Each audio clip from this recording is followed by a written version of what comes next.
If you asked me to describe the sound of my life for the past 35 years, I wouldn't tell you about wedding bells or the laughter of my children. I would tell you about the sound of a pile driver hitting bedrock. Thud, thud, thud. A rhythmic, bone-shaking impact that you feel in your teeth before you hear it in your ears. I was 58 years old. My name is Arthur, and I was a site foreman for Miller & Sons Construction. On that Tuesday afternoon, 4 days before my retirement party, the sun was beating down on the back of my neck like a hot iron. I stood on the edge of the foundation pit for the new high-rise we were putting up downtown. The air tasted like diesel fumes and pulverized concrete, a taste I had swallowed every day since I was 22. I took off my hard hat and wiped the sweat from my forehead with a rag that was already gray with dust. My lower back, right around the L4 vertebra, gave a familiar throb. It was a sharp, electric pinch that reminded me I wasn't young anymore. But today, the pain didn't bother me. Today, the pain felt like a receipt, proof of purchase. I looked down at my hands. They were thick, the skin like tanned leather, scarred from slipped wrenches and jagged rebar. These hands had paid for everything. "Hey, Artie." I turned to see Mike, one of the junior apprentices, jogging over. He was 22, the same age I was when I started. He had that bouncy energy that only exists before life humbles you. "Boss wants the sign-off on the steel delivery," Mike said, handing me the clipboard. I signed it.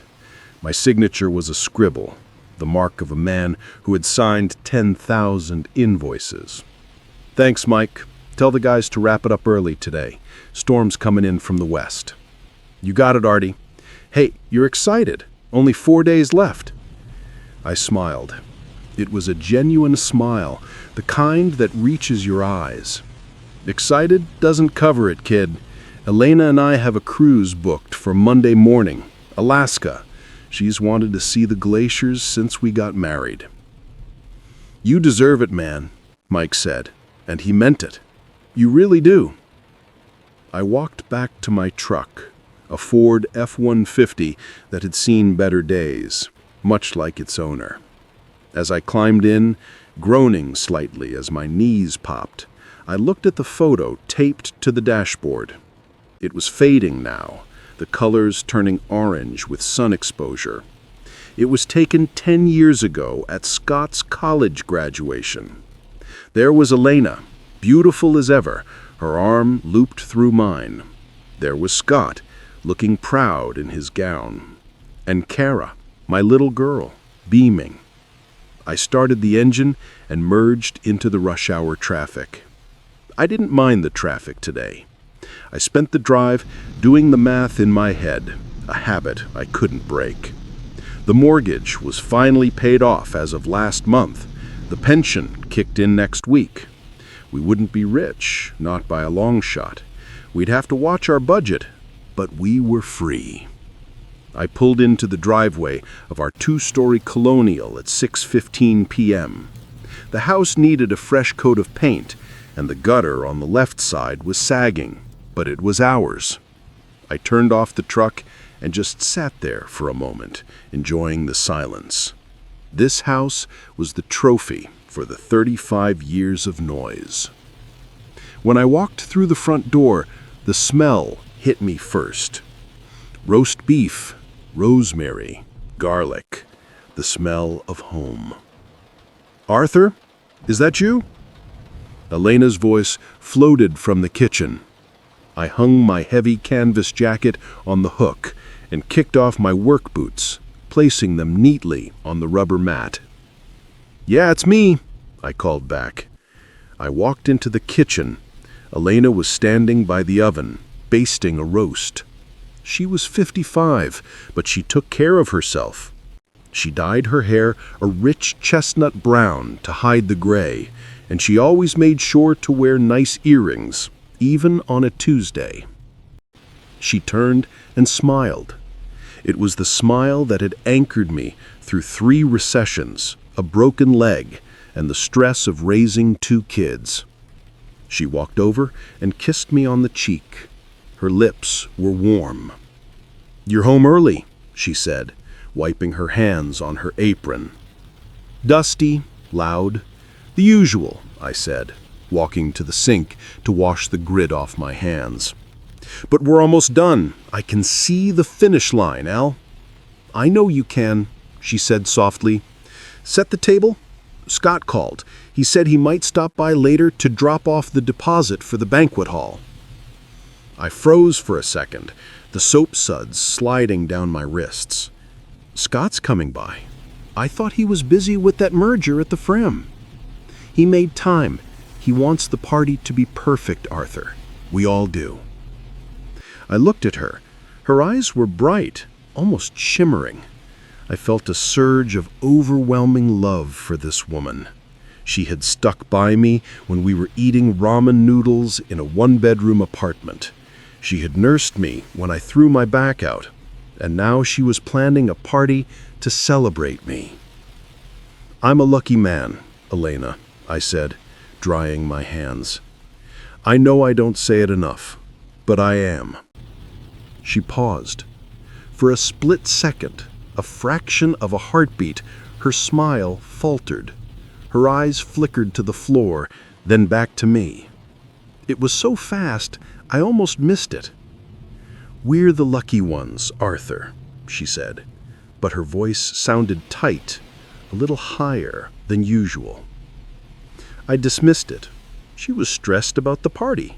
That was all. We sat down to dinner. The roast was perfect. The house was warm. The world outside was cold and chaotic. But in here, everything made sense. I looked around my kitchen, at the copper pots hanging on the rack, at the woman I loved across the table. I took a bite of the food, savoring the flavor. I didn't know it then, but this was the last meal I would ever eat in peace. I didn't know that the perfection I was looking at was actually a stage set, and the curtains were about to catch fire. The dinner plates were cleared. The smell of the roast had settled into the heavy, comforting aroma of a meal finished. Elena had gone upstairs to take a bath. I could hear the pipes rattling in the walls, the old copper plumbing singing its usual song. Every groan of the pipes was a reminder of a repair I needed to make, but tonight I let it slide. I stood at the kitchen sink, my hands submerged in the warm, soapy water. I've always insisted on doing the dishes. It was my way of winding down, a ritual of scrubbing away the day's grime. Through the window above the sink, I watched the sky turn a bruised purple. The storm Mike had warned me about was rolling in. The wind was picking up, whipping the oak tree branches against the siding. Scritch, scritch, scritch, like skeleton fingers trying to pry the house open. I pulled the drain plug, watching the gray water swirl away. I wiped my hands on the towel and moved to the trash can. It was overflowing. Elena had jammed the packaging from the roast beef and the vegetable trimmings down hard, but the lid wouldn't close. "I'll take this out before the rain starts," I muttered to the empty room. I pulled the bag out. It was heavy. Cheap bags. We always bought the store brand to save a few dollars. As I lifted it, the thin plastic snagged on the handle of the cabinet. Rip. It wasn't a catastrophic tear, just a jagged mouth opening near the bottom of the bag. Coffee grounds and eggshells from breakfast spilled onto the linoleum floor. "Damn it," I sighed, my knees popping as I crouched down to clean up the mess. I grabbed the dustpan and brush. I was sweeping up the wet coffee grounds when a ball of crumpled white paper caught my eye. It was soaked in a bit of gravy, translucent in spots, but it wasn't a napkin. It was thermal paper, a receipt. I almost swept it up. I almost threw it into the new bag without a second thought, but something about the logo at the top stopped me.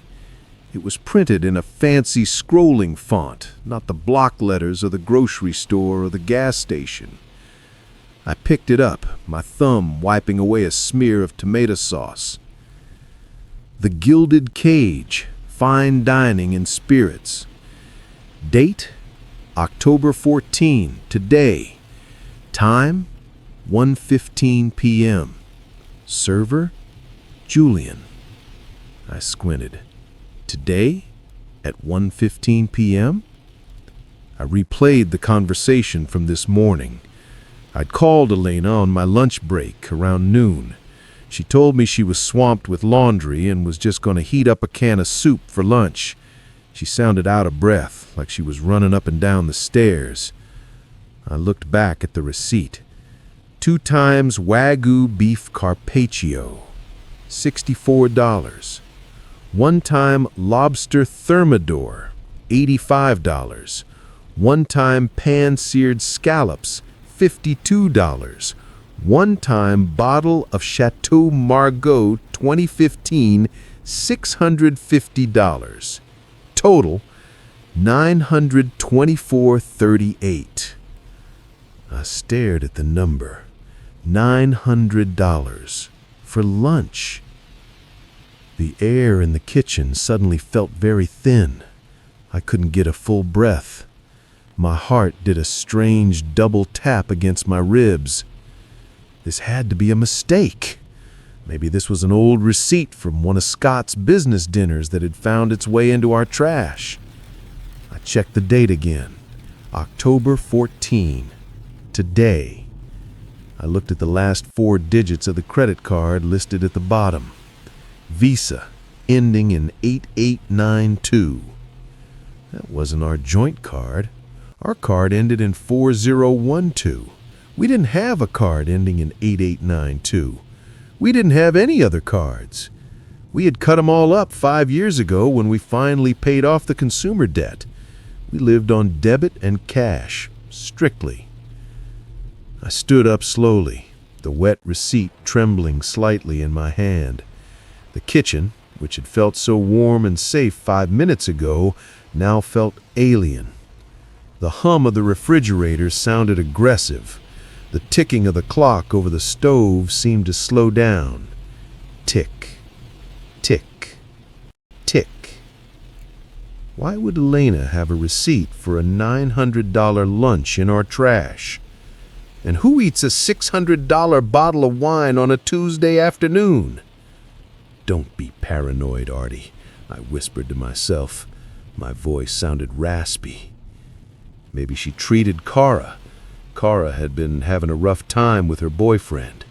Maybe Elena dipped into the emergency fund to cheer her up. But Elena would have told me. We didn't keep secrets.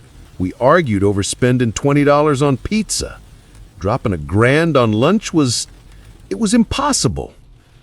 I heard the floorboards creak upstairs. Elena was out of the bath.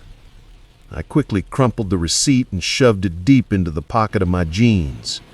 I grabbed the torn trash bag, double-bagged it, and walked out the back door.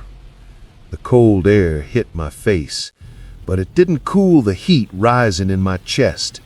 The rain had started. Fat, cold drops pelted my face. I walked to the curb and tossed the bag into the bin. I stood there in the driveway, the rain darkening my shirt. I looked back at the house. The light was on in our bedroom window. I could see Elena's silhouette moving behind the curtains. She looked graceful, calm. For the first time in 35 years, I looked at that window and didn't feel peace. I felt a cold, gnawing seed of suspicion rooting itself in my gut. It was just a lunch. It was just a receipt. There was an explanation. But as I walked back toward the door, the mud squelching under my boots, I couldn't shake the feeling that the ground beneath me wasn't as solid as I thought it was. I walked back into the house, the rain still clinging to my eyelashes. I locked the back door.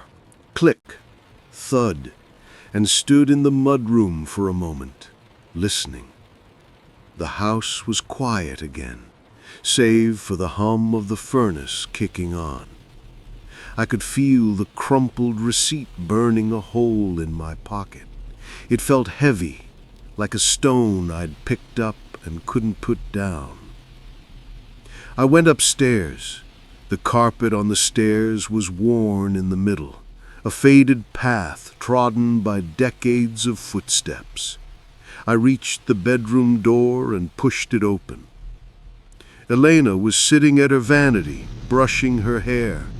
She was wearing her silk robe, the one I'd bought her for our 30th anniversary. The room smelled of lavender lotion and the humidity from her bath. It was a smell that usually put me to sleep, but tonight it made my senses sharpen. She saw me in the mirror and smiled. "Did you get the trash out before the worst of it?" "Yeah," I said. I walked over to the dresser and started taking off my watch. "Just beat it." I watched her in the mirror. She was humming softly, a tune I didn't recognize. She looked radiant. Too radiant for a Tuesday night after cleaning the house all day. "Elena," I said, trying to keep my voice casual. I picked up my comb and ran it through my thinning hair. "Did you go out today?" The humming stopped. The brush paused in mid-stroke, just for a second, before continuing its rhythm. "Go out?" she asked, her eyes meeting mine in the reflection. "No, I told you, hon. I was here all day. Laundry, cleaning, the usual glamorous life." She laughed, a light, airy sound. "Why do you ask?" My heart hammered against my ribs. Lie. It was a direct lie. I turned around to face her. "It's just," I said, trying to keep my voice casual, "I thought I saw a receipt in the trash from a restaurant downtown. The Gilded Cage." Elena put the brush down. She turned on the stool to face me. Her expression wasn't fearful, it was confused, almost pitying. "The Gilded Cage?" She wrinkled her nose. "Isn't that the place with the valet parking and the tiny portions? Arthur, you know I wouldn't be caught dead paying those prices." "I know," I said, feeling the doubt creeping in. "But the receipt, it was dated today, $1,200. She stared at me, her mouth slightly open. Then she let out a short, incredulous laugh. "Arthur, are you feeling okay? Did the heat get to you at the site today?" "I feel fine," I said, defensiveness creeping into my tone. "I saw the receipt, Elle. It fell out of the bag." She stood up and walked over to me. She placed a hand on my forehead. Her palm was cool and soft. "Honey," she said, her voice dripping with concern, "there was no receipt. I haven't left the house since yesterday. Look at the car keys. They're still in the bowl where I left them. Look at the mileage if you want." She was so convincing. Her eyes were wide and innocent. "Maybe," she continued, her voice dropping to a whisper, "maybe you're just stressed. You've been working so hard for this retirement. Mike said you were looking a little pale last week. Are you sure you didn't just, imagine it? Or maybe it was an old piece of junk mail?" I looked at her, really looked at her. Could I have imagined it? The receipt was in my pocket. I could pull it out right now. I could slap it on the dresser and prove her wrong. But if I did that, and she had an explanation, if it was junk mail or if it was something Scott dropped off, I would look like a lunatic. I would be the jealous, paranoid husband accusing his faithful wife of 35 years. I faltered. I felt the weight of my own exhaustion pressing down on me. My back throbbed. My eyes burned. Maybe I was losing it. The stress of the retirement, the change in routine. Maybe my brain was misfiring. "Maybe you're right," I muttered, looking down at the carpet. It was probably just some trash I'd tracked in. Elena smiled and kissed my cheek. "You need rest, my bear. You've been carrying the world on your shoulders. Just a few more days and we'll be in Alaska, watching the whales. No receipts, no stress. Just us." "Just us," I repeated. She turned off the lamp. "Come to bed." I climbed into bed, the sheets cool against my skin. Elena curled up next to me, her breathing evening out almost immediately. But I lay there staring at the ceiling fan spinning lazily in the dark. Whir, whir, whir. I reached one hand down to the floor, fumbling for my jeans. I found the pocket. I squeezed the ball of paper. It was real. I could feel the crinkle of the thermal paper. She had lied to my face. Not a small lie, a smooth, practiced, terrifying lie. And she had looked at me with love while she did it. If she could lie about lunch, what else was she lying about? I didn't sleep.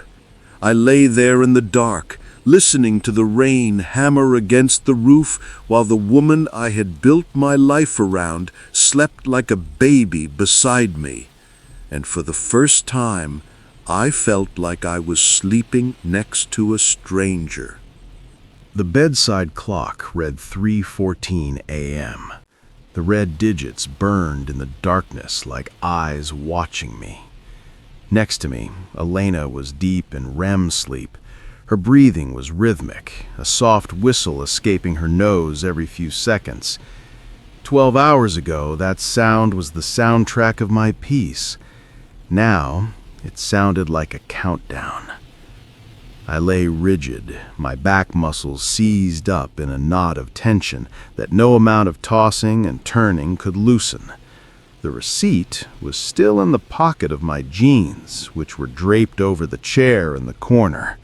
I could feel its presence across the room, radiating heat like a radioactive isotope.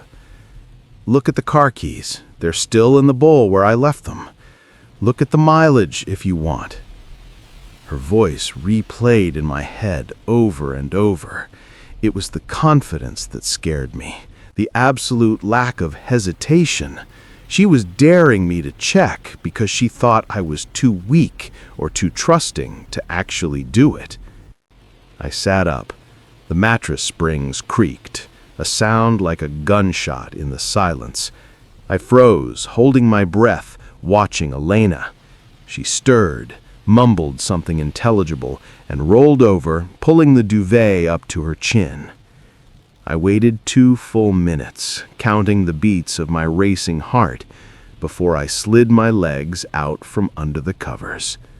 My bare feet hit the cold hardwood floor.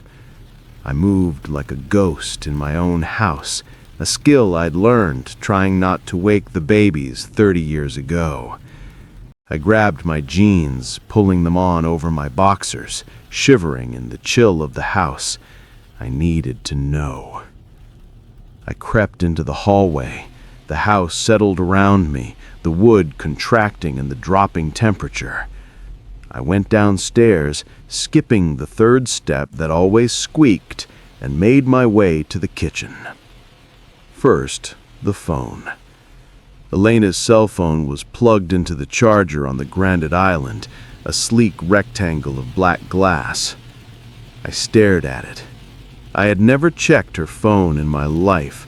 I didn't know her password because I never needed to. But I knew she used her mother's birthday, 0412. I picked it up. The screen lit up, casting a harsh blue glow on my face. My thumb hovered over the keypad. 0412. The phone buzzed. Incorrect passcode. My stomach dropped. I tried our anniversary. 1014. Incorrect passcode. Try again in 1 minute. She had changed it recently. I put the phone down, my hands trembling. Why change it? Why now? I turned toward the door that led to the garage. The heavy fire door felt like the entrance to a vault. I opened it slowly, the seal breaking with a soft thwook. The garage was freezing. The smell of gasoline and cold concrete filled my nose. My truck sat on the left, hulking and dirty. Elena's sedan, a silver Toyota Camry we'd bought 5 years ago, sat on the right. I walked over to it. I felt like a burglar. I felt dirty. I opened the driver's side door. The dome light flickered on, illuminating the beige interior. It looked normal. A pack of gum in the cup holder, an umbrella on the passenger seat. Look at the mileage. I reached into the glove compartment and pulled out the small black notebook I kept in both our vehicles. I'm a foreman. I document everything. Oil changes, tire rotations, gas mileage. It's how I kept us on budget. I flipped to the last entry. Date, October 10th, 4 days ago. Odometer, 62,104 miles. Notes, fill up. I looked at the dashboard. I turned the key just enough to activate the electronics without starting the engine. The dashboard lit up. Odometer, 62,458 miles. I did the mental math instantly. 354 miles. In 4 days? She worked part-time at the library, 3 miles away. She went to the grocery store, 2 miles away. Even if she ran errands all day for 4 days straight, she wouldn't crack 50 miles. 350 miles was a trip to the city and back. Twice. Or a lot of driving around looking for something. You lied, I whispered. The condensation from my breath fogged the air in front of me.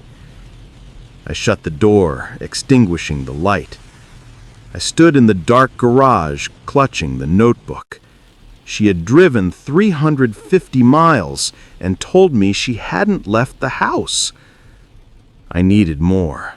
The mileage was proof of a lie, but not proof of what the lie was. I went around to the passenger side.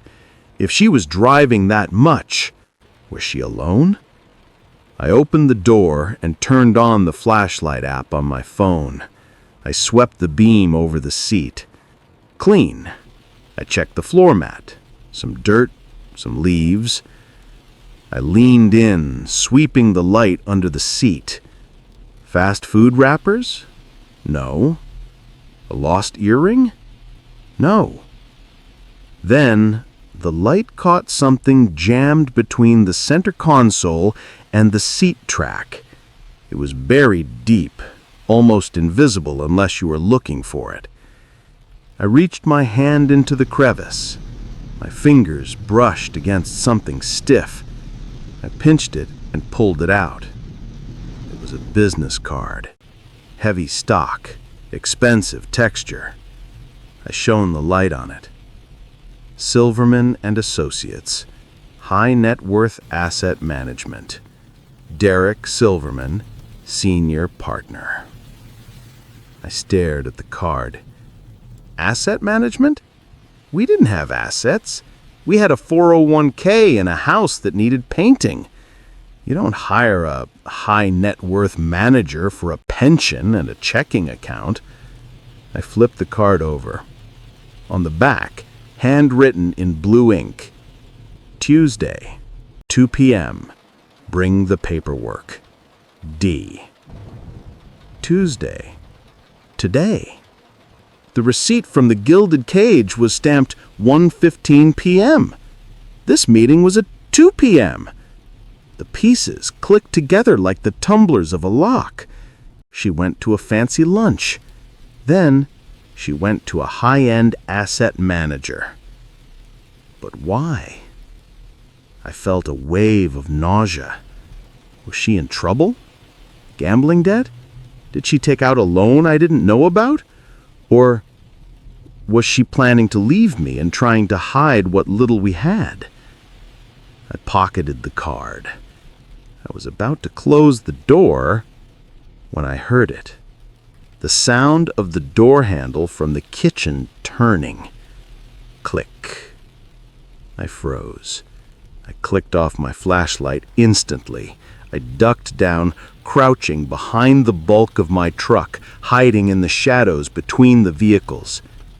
The garage door opened. Light spilled across the concrete floor, stopping inches from my boots. "Arthur?" Elena's voice. It was groggy, but edged with suspicion. I held my breath. My heart was slamming against my ribs so hard I thought she could hear it. I pressed my hand over my mouth. She took a step into the garage, her shadow stretched long and distorted across the wall. "Arthur, are you out here?" She paused. I could hear the fabric of her robe rustling. She was looking, checking. If she found me crouching here in the dark, with the logbook and the business card, the game was over. She would know I knew. And if she was plotting something, she would accelerate it.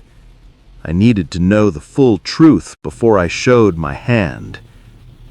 She stood there for what felt like an hour. Then she sighed.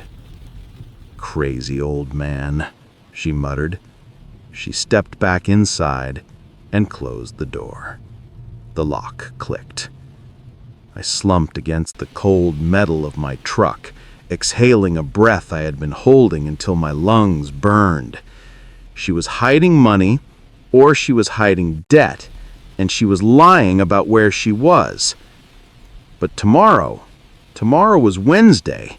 She had her yoga class at 10 a.m. I wasn't going to work tomorrow.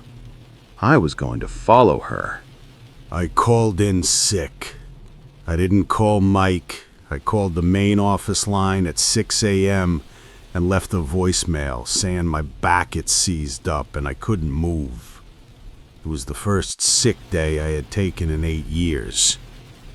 By 8:30 a.m., I was parked 3 houses down from my own driveway, sitting in a beige Chevy Malibu I'd rented from the Hertz at the airport an hour ago. My F-150 was parked in the long-term lot. I looked like any other insurance adjuster or lost delivery driver. I wore a baseball cap pulled low and sunglasses despite the overcast sky.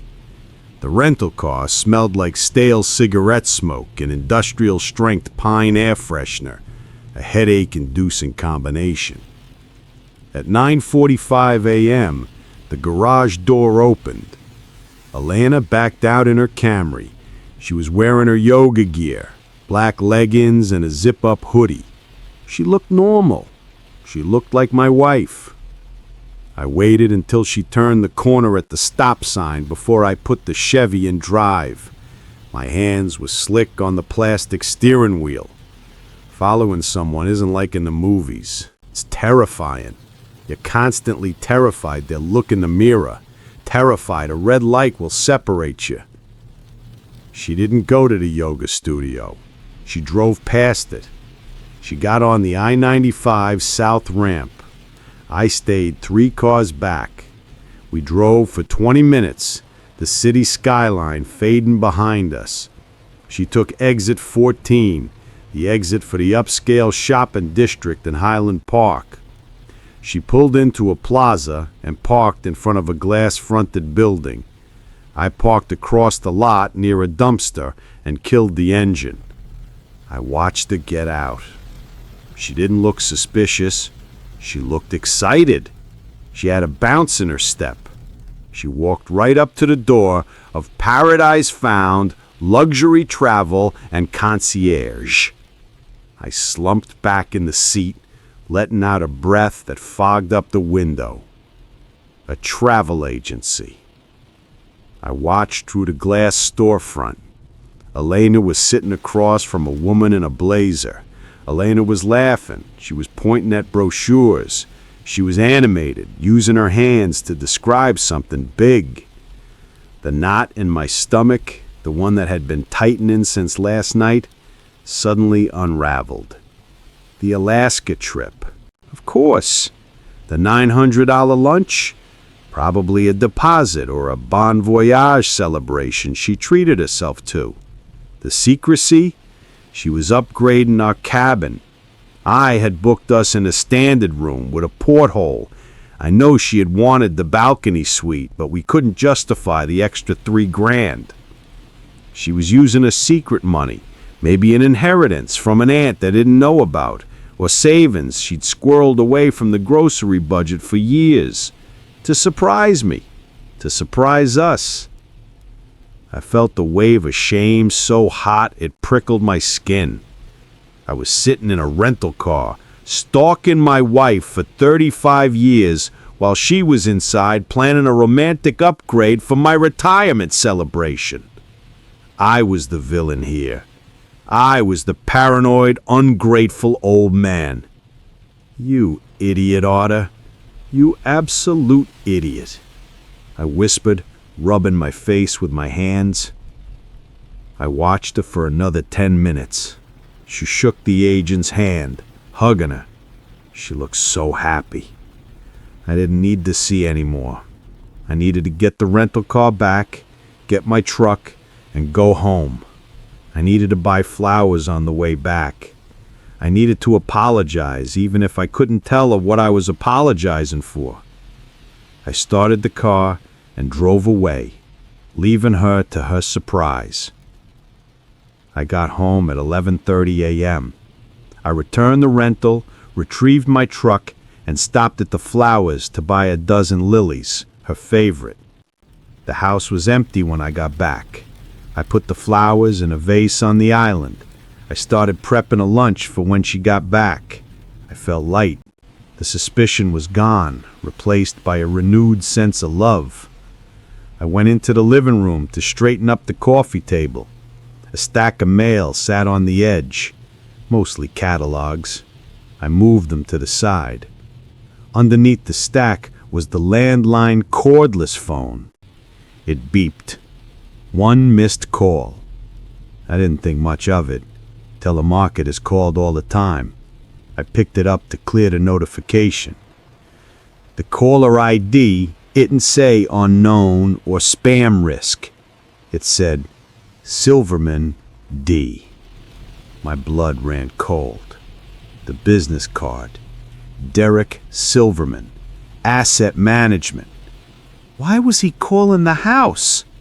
Elena had his card in her car. She went to see him yesterday. I pressed the talk button, listening to the dial tone. Then I pressed caller ID again to see the time of the call. It came in at 10:15 a.m., while Elena was at the travel agency. My thumb hovered over the redial button. Don't do it, Artie. Just let it go. It's probably about the trip financing. But the asset management part gnawed at me. You don't use an asset manager for a vacation. You use a travel agent. I pressed redial. It rang twice. Silverman and Associates, Derek speaking. A smooth baritone voice answered. I cleared my throat. Hi, this is Arthur, Elena's husband. There was a pause, a sharp intake of breath on the other end. Oh, hello, Arthur.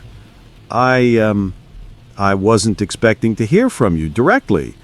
Elena usually handles the, logistics. I know, I lied, my voice steady despite the shaking of my hand. She asked me to call. She lost the paperwork you gave her yesterday for the, account. The LLC paperwork? LLC.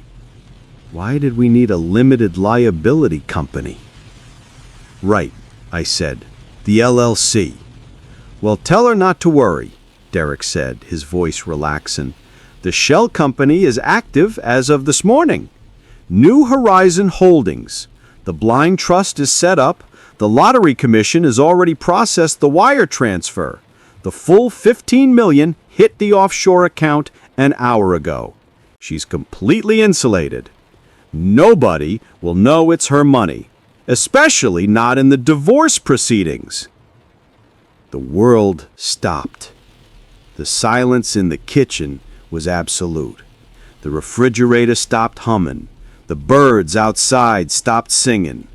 The only sound was the voice on the other end, unaware he had just detonated a nuclear bomb in my life. Arthur, you still there? Just tell her the golden handcuffs play worked perfectly. She's a free woman with a very full bank account. I slowly lowered the phone from my ear. I didn't say goodbye. I pressed the end call button. I stood there, looking at the lilies I had just bought.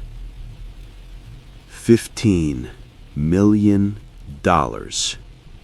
Divorce proceedings.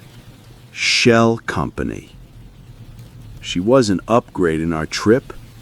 She was buying her freedom. I didn't drop the phone. I placed it gently back on the receiver base. The plastic made a soft click that sounded final, like a casket latch engaging. My body felt weightless, detached, as if I were floating near the ceiling, looking down at the gray-haired man standing in the kitchen. That man looked pathetic. He was arranging lilies in a vase for a woman who had just effectively erased him from existence. $15 million. I walked over to the sink. I turned on the cold water and splashed it on my face. It didn't help. The numbness wasn't on my skin. It was in my marrow. I needed to see it. Hearing it from the lawyer was one thing, a voice in the ether. But I was a builder. I dealt in concrete, steel, and blueprints. I couldn't accept a structure had collapsed until I saw the cracks in the foundation myself. I walked out of the kitchen. I didn't run. I walked with a heavy, deliberate gait, my boots thudding against the floorboards. I went up the stairs, past our bedroom, down the hall to the guest room. Elena called it her office. It was where she paid the bills, organized her recipes, and apparently plotted the destruction of my life. The door was shut. I turned the knob. Locked. Of course it was locked. It had been locked to keep the grandkids out for the past 3 months. I had believed her. I didn't go look for the key. I went back downstairs to the utility closet and grabbed a flathead screwdriver and a hammer. I returned to the door. I wedged the screwdriver into the gap between the door and the frame, right at the strike plate. I hammered the end of the handle. Whack! Whack! The wood splintered. With a sharp jerk of my wrist, the lock popped with a metallic snap. The door swung open. The room smelled of stale air and paper. A desk set in the corner, neat and tidy. A laptop was closed on the blotter. I went to the filing cabinet beside the desk. Locked. I jammed the screwdriver into the lock cylinder and twisted. Metal shrieked against metal, a high-pitched scream that matched the ringing in my ears. The lock sheared off. I pulled the top drawer open. Hanging files. Taxes 2018. Taxes 2019. House insurance. I flipped through them frantically. Nothing. Just the mundane paperwork of a middle-class life. I opened the bottom drawer. More of the same. Recipes, warranties. "Where is it?" I hissed, my voice cracking. "Where is it, Elena?" I pulled the drawer all the way out, dumping the files onto the floor. I reached into the empty cavity of the cabinet, feeling around the back. My fingers brushed against something taped to the underside of the cabinet roof. A thick manila envelope. I ripped it loose. I sat down on the floor right there amidst the scattered warranty papers for toasters and vacuum cleaners we bought 10 years ago. My hands were shaking so violently I could barely undo the metal clasp. I slid the contents out. The first page was a photocopy. A lottery ticket. Powerball. Jackpot winner. Date. July 12th. Amount. $15 million. Lump sum payout option. $9.2 million after taxes. I stared at the date. July 12th. July 12th was the day that I had come home with heat stroke. I had collapsed in the hallway, dehydrated. Elena had sat with me, putting cold compresses on my neck, telling me, "Don't worry, Arthur, just a little longer. We just have to keep grinding a little longer." She had the winning ticket in her purse while she watched me vomit from exhaustion. I turned the page. Articles of Incorporation. New Horizon Holdings, LLC. Registered in the Cayman Islands. Sole beneficiary, Elena Vance. I turned the page. Draft. Petition for dissolution of marriage. Petitioner, Elena Vance. Respondent, Arthur Vance. I scanned the legal jargon, my eyes blurring, and then I stopped at Section 5, Division of Assets. The petitioner, Elena, attests that there are no significant shared assets beyond the marital home valued at $350,000 and the respondent's pension. The petitioner waives all claims to the respondent's pension in exchange for full ownership of the marital home. The petitioner declares no other assets exist. She was going to take the house. She was going to leave me with my small pension, kick me out of the house I built with my own hands, and disappear with $9 million cash. But the knife hadn't gone deep enough yet. There was one more paper in the stack. It was a printout of an email chain. It was labeled Strategy/Timeline at the top. It was between Elena and her lawyer, Derek Silverman, but she had forwarded it to two other email addresses, scottvance88@gmail.com and carabear92@gmail.com. I felt bile rise in my throat. From Elena to Scott, Cara. Subject, the plan for Saturday. Kids, Derek says everything is locked in. The LLC is bulletproof. Dad won't see a dime. We serve the papers at the party after the speeches. It's cleaner that way. Public witnesses means he can't make a scene or get violent. Scott, make sure you get him to sign the catering contract for the party tonight so the bill goes to his credit, not mine. We need to save every penny for the New Life Fund. Love you both. Almost free. Reply from Scott. Got it, Mom. I'll stop by tonight. Honestly, It's about time. Watching him limp around is depressing. He's such a loser. Can't wait for the boat trip in Italy.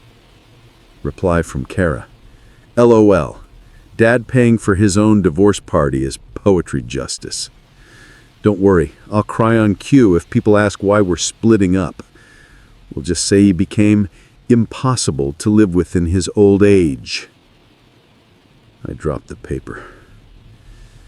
The silence in the room was deafening.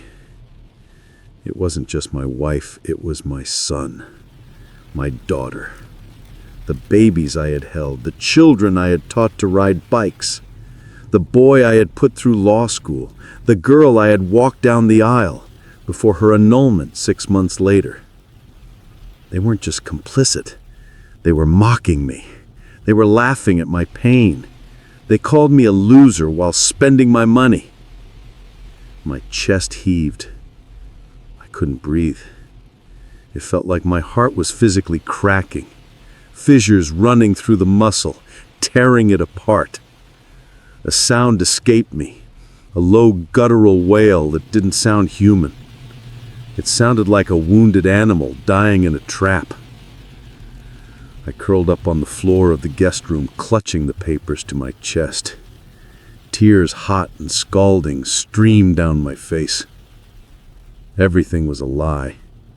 The roast beef dinners, the smiles, the Father's Day cards. It was all a performance waiting for the curtain to drop so they could step over my body and collect the cash. I lay there for what felt like hours, staring at a dust bunny under the desk. Then I heard it. The rumble of an engine in the driveway, the crunch of tires on gravel. Elena was home. I looked at my watch, 12:45 p.m. I wiped my face with my sleeve. I sniffed, cleared the snot and tears. I sat up. The heartbreak was still there, vast and consuming. But as I listened to her key slide into the front door lock, something else began to rise up from the ashes of my grief. It was cold. It was dark. And it was very, very quiet. It was the feeling I used to get right before a demolition charge went off. I gathered the papers. I put them back in the envelope. I put the envelope back in the cabinet. It wouldn't lock, but I jammed it shut. I gathered the scattered files and shoved them in. I stood up. I walked to the mirror on the wall. My eyes were red. My face was blotchy. "Pull it together, Arthur," I whispered.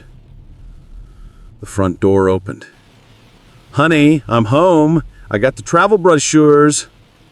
The monster in the kitchen was calling out to her prey. She just didn't realize that the prey had just evolved. I splashed cold water on my face one last time. I dried it with the rough guest towel, scrubbing until my skin was raw and red. It was a good disguise. If I looked flushed, I could blame it on the sickness I'd called in with. I stepped out of the guest room and pulled the door shut. The lock mechanism hung loosely in the jamb. I pushed the splintered wood back into place with my thumb. It wouldn't hold a close inspection, but Elena never came in here. To her, this room was just storage for a past she was about to incinerate. "Arthur?" Her footsteps were coming up the stairs. I met her on the landing. She was holding a glossy brochure for an Alaskan cruise line. Her cheeks were pink from the cold outside. She looked 20 years younger. Happiness, it turns out, is the best cosmetic, even when that happiness is bought with treachery. "Hey," I croaked. My voice was naturally hoarse from the screaming I had done into the carpet 10 minutes ago. "Oh, you look terrible," she said, her brow furrowing. She reached out to touch my face. It took every ounce of willpower I possessed not to recoil. Her hand felt like a branding iron. I forced myself to lean into it. Yeah, migraine. Just woke up. I have good news to cheer you up, she beamed, holding up the brochure. I went to the travel agent. I managed to get us an upgrade on the dining package. It's a surprise. Lie. That's wonderful, Elle. You're too good to me. She kissed my cheek. I try. Go lay down on the couch. I'll make tea. Scott's coming over in an hour. I walked downstairs. My legs felt heavy, like I was walking through wet cement. I sat in my recliner, the one with the duct tape on the armrest, because we couldn't afford a new one. I watched her in the kitchen. She was humming. She was making tea for the husband she planned to destroy on Saturday. It was a masterclass in dissociation. An hour later, the front door opened. "Sup, Dad?" Scott walked in, my son. He was wearing a suit that cost more than my first car. He had my chin, but he had his mother's eyes. Eyes that were currently scanning the room with a look of mild disgust. "Hey, Scott," I said, not standing up. "Mom said you were sick," he said, dropping his keys on the table. He didn't ask how I was feeling. He just pulled a folder out of his briefcase. "Look, I know you're out of it, but I need you to sign off on the catering for Saturday. The hall needs the final head count and the deposit confirmation." He walked over and thrust the paper at me. I looked at him. I remembered teaching him to throw a baseball. I remembered holding him when he cried after his first breakup. And now I remembered the email. He's such a loser. Can't wait for the boat trip in Italy. I took the clipboard. My hand was steady now. The shaking had stopped. A strange, cold calm had settled over me. It was the calm of a man who realizes he has nothing left to lose. I scanned the paper. It was a standard contract, but I noticed the billing line. Billed to Arthur Vance. "It's a lot of money, Scott," I said softly. "It's your retirement, Dad," he said, checking his watch. "Don't be cheap. You've got the pension coming. Live a little." Don't be cheap. I uncapped the pen. The scratching sound it made on the paper was loud in the quiet room. Scritch, scratch. I signed my name. "Thanks, Scott," he said, snatching the clipboard back. "I gotta run. Meeting some friends for drinks. See you Saturday." "Scott," I called out as he turned to leave. He paused, hand on the doorknob. "Yeah? I'm proud of you." I wanted to see if he had a soul. I wanted to see if there was a flicker of guilt. He just smirked. "I know, Dad. Everyone is." The door slammed. I sat there for a long time. The tea Elena had made me had gone cold. They thought I was the sheep. Old, slow, woolly-headed Arthur. But they forgot where I came from. I grew up on a farm.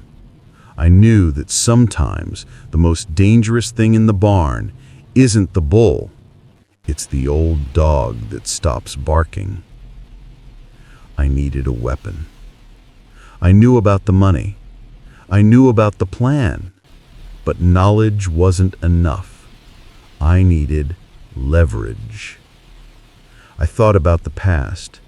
I thought about Elena's father, a man who hated me until the day he died. He was a wealthy, paranoid tyrant. When we got married 35 years ago, he was convinced I was after his empire, which was mostly a chain of dry cleaners and some real estate. He had forced a prenup on us. Elena had cried about it back then. "It's just paper, Arthur. Sign it so he shuts up. We'll burn it when he dies." We never burned it. We just forgot about it. It was buried in the attic, in the boxes marked Old Legal, Dad's estate. I stood up. "Elena?" I called out. "In the laundry room," she shouted back. "I'm going to the attic. I want to find some baby photos of the kids for the slideshow on Saturday." "Oh, that's a sweet idea," she called out. "Just be careful of the dust." I pulled the attic cord down. The stairs unfolded with a creak. I climbed up into the darkness. The attic smelled of cedar and decay. Insulation fibers floated in the beam of the single light bulb. I crawled toward the back, past the Christmas decorations and the old crib. I found the box. It was a heavy plastic tote covered with a thick layer of gray dust. I pried the lid off. There were tax returns from the 80s, old deeds, and at the bottom, a blue legal binder. I opened it. Prenuptial Agreement between Elena Vance, née Tarns, and Arthur Vance. Dated June 1989. I flipped through the pages. My eyes scanned the dense legal text. Her father had been thorough. He wanted to make sure that if I ever cheated or if I ever left her, I would get nothing. But her father was also a paranoid man who projected his own dishonesty onto everyone else. He was terrified of people hiding money from him. I found Clause 4.3, Full Disclosure of Assets. I read it. Then I read it again. Then I traced the words with my dirty finger. Both parties agree to a full and immediate disclosure of all assets, income, and inheritances acquired during the marriage. Any intentional concealment of assets exceeding $5,000 in value by either party shall be deemed a material breach of this contract. And then the penalty. Clause 4.4. In the event of a material breach regarding concealed assets, the offending party forfeits 100% of the concealed assets to the aggrieved party, plus 100% of all marital assets as a punitive measure for fraud. I sat back on my heels. The old man had written this to catch me hiding a few grand. He never imagined his own daughter would hide 15 million. I closed the binder. I didn't smile. I didn't cheer. I felt a cold, hard resolve settle in my chest, replacing the heart that had broken an hour ago. I had the trap. Now, I just needed to wait for them to walk into it. "Arthur!" Elena's voice floated up through the floorboards. "Coming!" I whispered to the dust. I tucked the binder under my shirt. I was ready for the party. The next 3 days passed in a blur of surreal, terrifying normalcy. I went to work on Thursday and Friday. I walked the site, checked the concrete pours, and joked with Mike. I signed the final safety logs. My colleagues slapped me on the back, telling me how lucky I was. "Retirement, Artie! You made it!" I smiled until my face hurt. Yeah, I'd say, I made it.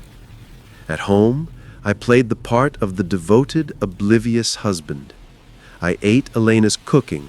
I watched TV with her, her head resting on my shoulder. Every time she touched me, I had to suppress a shudder. I felt like I was living with a sleeper agent who had been activated and was just waiting for the kill order. I didn't confront her. I didn't hint. I let her believe she had won. That was crucial. She needed to feel safe. She needed to feel arrogant, because arrogance makes people careless. Saturday arrived. The morning of the party was gray and drizzly, perfect weather for a funeral or an execution. I woke up at 6 a.m. I lay in bed for a moment, listening to the rain against the window. This was the last time I would wake up in this bed as a married man. I got up and showered. I shaved carefully, nicking my chin once. I watched the blood bead up, bright red against the white shaving cream. I wiped it away. Elena was already up. She was manic with energy. She was buzzing around the kitchen, organizing centerpieces she was going to bring to the hall. "Big day," she chirped as I walked in. "How do you feel?"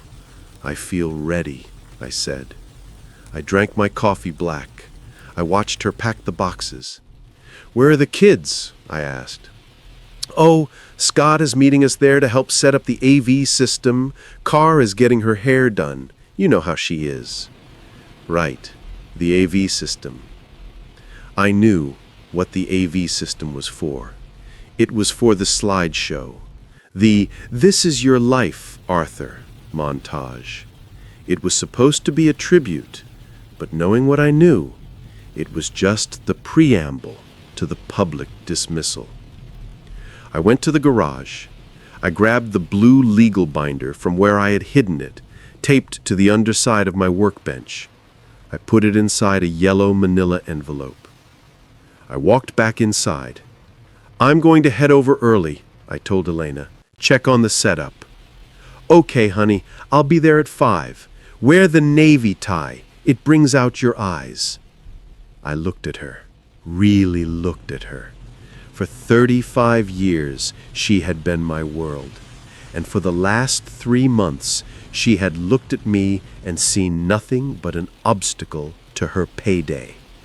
"I'll wear the navy tie," I said. The banquet hall was a mid-range venue called the Crystal Room. It had drop ceilings and patterned carpet that smelled of industrial cleaner. I arrived at 3 p.m. The room was empty except for the catering staff setting up round tables with white cloths. I found the manager, a harried woman named Brenda. "Mr. Vance, happy retirement," she said, checking her clipboard. "Thanks, Brenda. Is the microphone set up?" "Yes, right at the podium. We tested it. Scott said he's bringing a laptop for the projector?" "He is," I said. "Listen, Brenda, there's been a slight change in the program." She looked up. "Oh, yeah, after the speeches, Elena is going to do a presentation. But I have a surprise for her, too. I need you to do me a favor." "Anything." "When I give you the signal, I'll touch my tie. I need you to cut the music completely and lock the back doors. Just for a minute. I don't want the waiters coming in and out during the emotional part." She smiled, misty-eyed. "That is so romantic, of course." "And one more thing," I said, reaching into my jacket pocket. I pulled out a USB drive. "I made my own edit to the slideshow. Scott doesn't know. It's a surprise for him and Elena. Can you swap the file on the laptop when he's not looking?" She winked. "My lips are sealed." I walked over to the head table. I placed the yellow envelope under my chair. At 6 p.m., the guests started arriving. My brother, Jim, my old boss, Mr. Miller, the guys from the site, Mike, Big Dave, Sal, neighbors, friends we'd had for decades. 60 people who respected me. 60 people who thought they were here to celebrate a good man's career. Elena arrived at 6:15. She looked stunning in an emerald green dress. She swept into the room like royalty, greeting everyone, laughing, playing the perfect hostess. Scott and Cara were flanking her. Scott in his expensive suit, Cara in a black cocktail dress. They looked like vultures in finery. They smiled at me, but the smiles didn't reach their eyes. They were tight, predatory smiles. "Dad," Kara said, kissing the air next to my cheek, "you look decent." "Thanks, sweetheart," I said. We sat down for dinner. The roast chicken was dry. The green beans were soggy. I ate every bite. I needed the fuel. I watched Elena. She was drinking wine, fast, 2 glasses in the first hour. Nerves or celebration? At 7:30 p.m., the speeches began. Mr. Miller went first. He talked about my reliability, my honesty. "Artie's the kind of man who'd give you the shirt off his back," he said. The room applauded. Elena clapped hardest of all. Then Scott stood up. He walked to the podium. "My dad," he began, "is a simple man." The crowd chuckled. "He taught us the value of hard work, but more importantly, he taught us that everything has an expiration date." He looked at me. A small, cruel smirk played on his lips. The room didn't catch the double meaning. I did. "So tonight, we celebrate the end of an era and the beginning of a new one." He raised his glass. "To Dad." "To Artie," the room chorused. Scott sat down. He leaned over to Elena whenever he was done. "Now?" he whispered. I saw her nod. She reached into her purse. She pulled out a white envelope. Not the yellow one I had, a white legal envelope. She stood up. The room went quiet. She walked to the microphone. "Thank you all for coming," she said. Her voice was trembling slightly. "Arthur and I have had a long journey, 35 years. She paused. She looked at me. Her eyes were cold, dead stones. "But sometimes," she continued, her voice hardening, "journeys end in places you don't expect. Arthur, I have one last gift for your retirement." She walked over to the head table. She handed me the white envelope. The room was silent. They thought it was plane tickets. They thought it was a voucher for a car. I took it. I opened it slowly. Petition for dissolution of marriage. I looked at the paper. Then I looked at her. "What is this, Elena?" I asked, my voice amplified by the microphone she had left on. "It's over, Arthur," she said, loud enough for the front tables to hear. "I can't do this anymore. I'm unhappy. I have been for years. I want a divorce." Gasps ripple through the room. Someone dropped a fork. "Here?" I asked, softly. "You're doing this here?" She said, "I wanted witnesses, so you don't make a scene." Scott and Kara stood up behind her, forming a wall. "Sign the receipt of service, Dad. Let's not make this difficult." I looked at the crowd. My friends were horrified. Mike had his mouth open. Mr. Miller looked like he was about to have a stroke. I looked down at the divorce papers, and then I looked at the yellow envelope under my chair. I smiled. I stood up. I picked up the microphone. "You're right, Elena. We should have witnesses." I reached down and picked up the yellow envelope. The feedback from the microphone sliced through the room, a high-pitched shriek that made half the guests flinch. But nobody looked away. All 60 pairs of eyes were locked on me. I held the white divorce papers in my left hand. They felt light, insignificant. In my right hand, I gripped the yellow envelope. It felt like a brick of solid gold. Elena was staring at me, her chin raised in defiance. She expected me to cry. She expected me to beg. She expected the loser she had lived with for 35 years to crumble under the weight of public shame. I looked at Scott. He was checking his phone, probably texting his friends that the bomb had been dropped.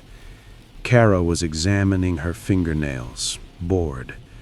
I touched my navy tie. At the back of the room, Brenda nodded. The lights in the hall dimmed. The soft jazz music cut out instantly. The sudden silence was absolute. "You want a divorce, Elena?" I said into the microphone. My voice didn't waver. It boomed, filling every corner of the room. "You want to end 35 years right here in front of God and everyone we know?" She said, "I do," her voice thin without amplification. "It's done, Arthur. Just sign it." "I'll sign it. But first, we need to clarify the assets. Section 5 says there are none. It says we have nothing but the house and my pension."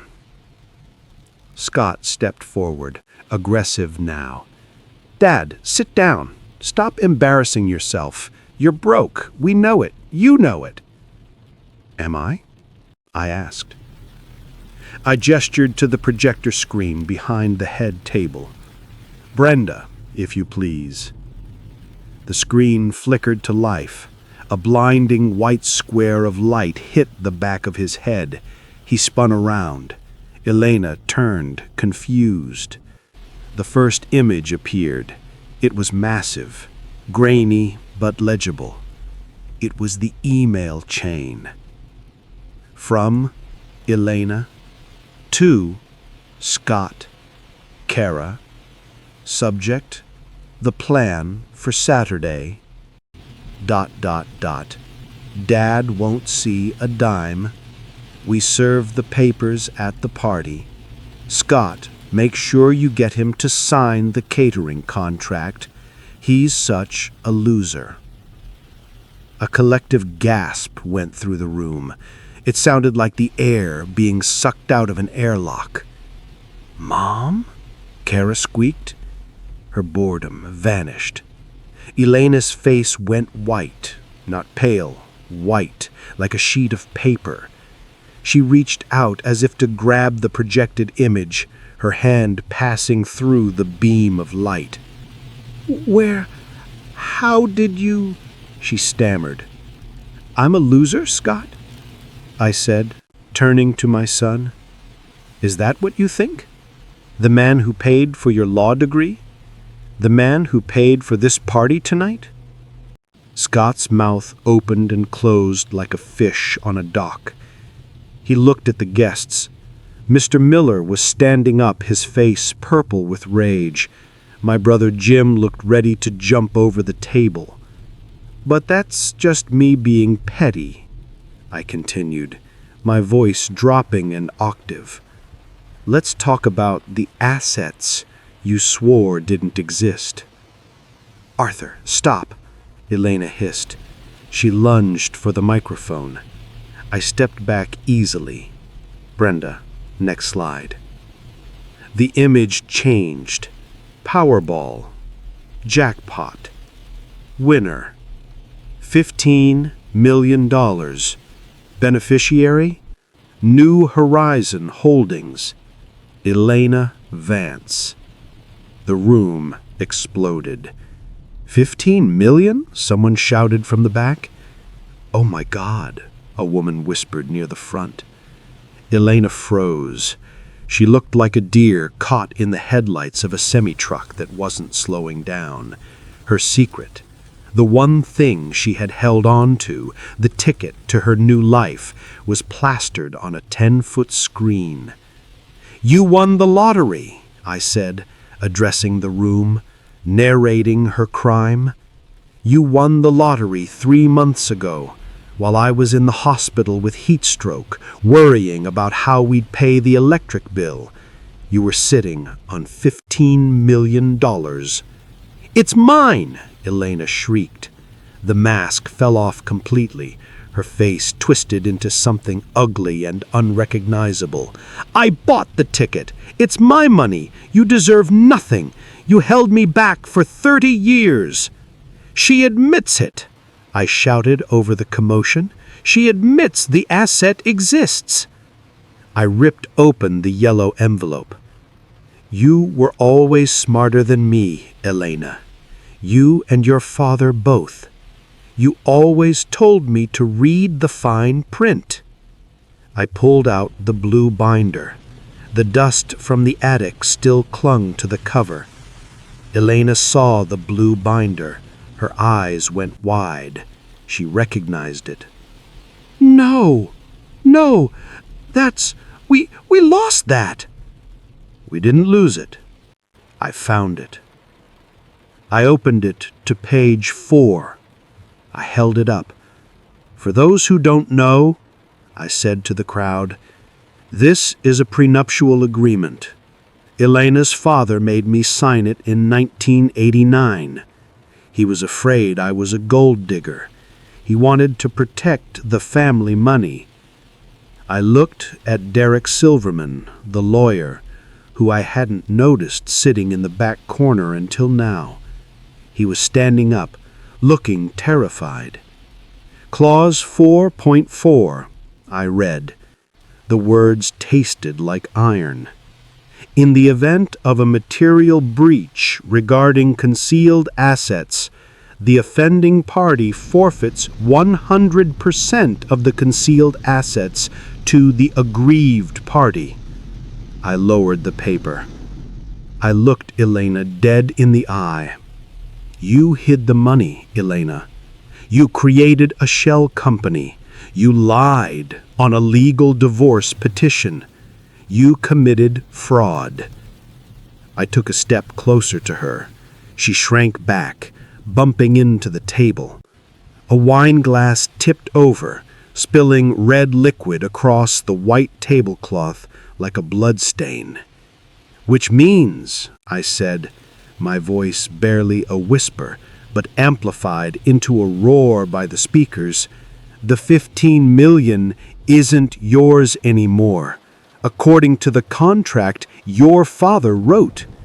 It's mine. You can't, Scott yelled. He grabbed my arm. You can't do that. I shook him off. I didn't hit him. I just looked at him with such intense disappointment that he let go. And the house? I continued. Clause 4.4 says all marital assets.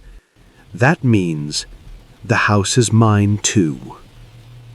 I turned back to the microphone. I accept the divorce, Elena. I'll sign the papers right now.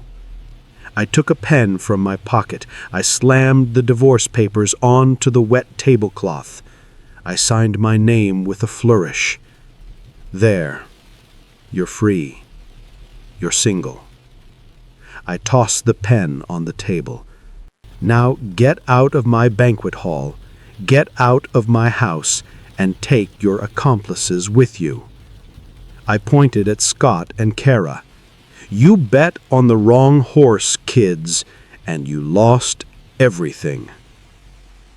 The silence followed was heavy, suffocating, and absolute. Elena looked at the screen, then at the contract, then at me. Her knees gave way. She didn't faint. She just sank to the floor, her emerald dress pooling around her, sobbing. Not tears of remorse, tears of financial ruin. I didn't feel joy. I didn't feel happiness. I looked at the sobbing woman, the terrified children, and the shocked crowd. I felt like the storm outside had finally broken. The air was clear. The pressure was gone. I took the microphone off the stand and dropped it on the floor. Thud. I turned my back on them and walked toward the exit. I walked out of the crystal room and into the night. The rain had turned into a deluge. It hammered against the pavement, washing away the cigarette butts and the oil stains. I didn't run to my truck. I let the water soak me. It felt clean. It felt like a baptism. Behind me, the banquet hall was chaos. I could hear shouting. I could hear the muffled sound of my brother Jim laughing, a deep, booming laugh of pure vindication.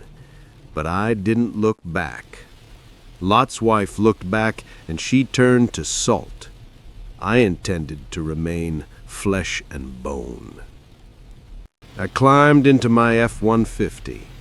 The cab smelled of old coffee and sawdust. It was the smell of my life. I started the engine, and for the first time in 35 years, I drove without a destination. The legal war lasted 4 months. Elena tried to fight it, of course. She hired a shark of a lawyer who tried to argue that the prenup was archaic, that it was signed under duress, that her father had been mentally unstable. But the paper trail was too clean. The emails, the lottery commission records, the fraudulent divorce petition. I remember the final day in court. It was a Tuesday, ironically, the same day of the week I found the receipt. The judge was a stern woman with reading glasses perched on the end of her nose. "Mr. Vance," she said, looking over the rim of her glasses, "the court finds that the petitioner, Elena Vance, engaged in willful financial fraud and material breach of the prenuptial agreement dated June 1989. The poison pill clause regarding asset concealment is valid." She banged the gavel. Thwack.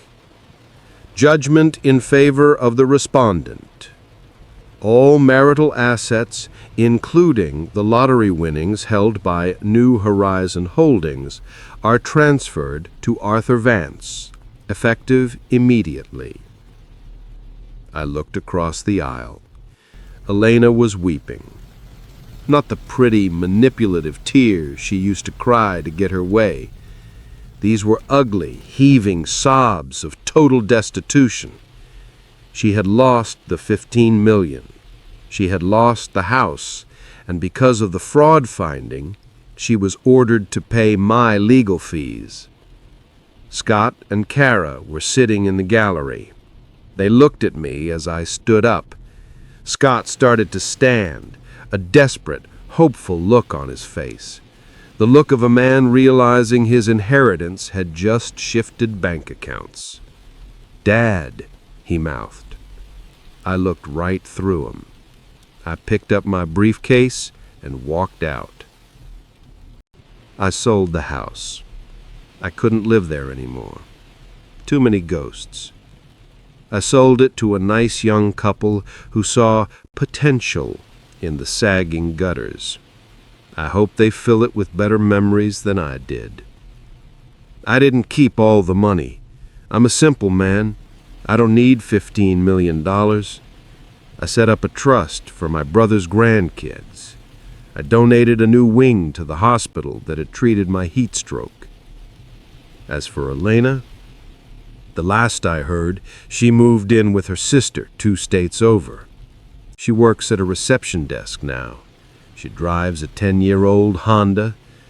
The golden handcuffs she tried to put on me ended up being made of fool's gold. 6 months later, the wind was sharp, smelling of salt and ancient ice. I stood on the balcony of a cruise ship suite, not the cheap cabin with the porthole, the owner's suite. I looked out at the water. A massive glacier, blue and white, towered over the bay.